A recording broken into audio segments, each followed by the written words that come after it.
Really pretty here. Now, I'm not actually in Sweden at the moment. I'm in Poland at a lovely hotel for work, and my job involves a lot of travel. But most of us moving to Sweden generally have a property for sale in the UK before we can move to Sweden, and that's the situation that I've been in. I had an offer on my house 4 months ago, and while I've been here, I've just had the great news that my house has finally exchanged contracts. Yay! Now, I was a little bit worried about this whole process because I didn't want to have to pay capital gains in Sweden, the tax, on my UK house sale.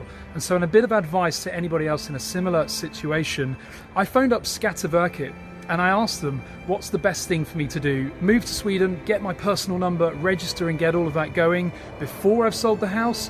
Or sell the house first and complete all of that before I start the registration process? The Skatteverket told me very clearly, if you sell your house whilst you're living in and registered in Sweden, then you will be liable for capital gains tax.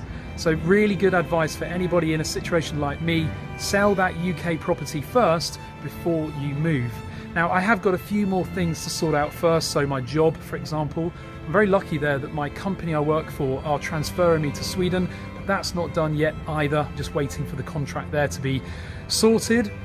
After that's done, I can then basically move fully and not be traveling back and forth every couple of weeks. It means I can then get my person number and feel Swedish. So hopefully that's useful advice for anybody else who's in a similar situation to me. Sell that property first, because otherwise if you move and start the whole registration process in Sweden and then you move the money to Sweden from your UK house sale, apparently the way it works is that the banks notify the tax authorities of a large sum of money, and then the tax authorities want to know where it's come from.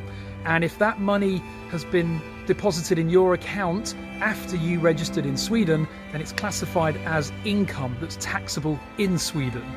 Anyway, comment below if you've sold your house in the UK during the process of moving to Sweden. How did it go?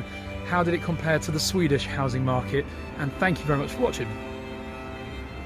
And as I said in the last video, if you enjoy this content, smash that subscribe button. I really appreciate it.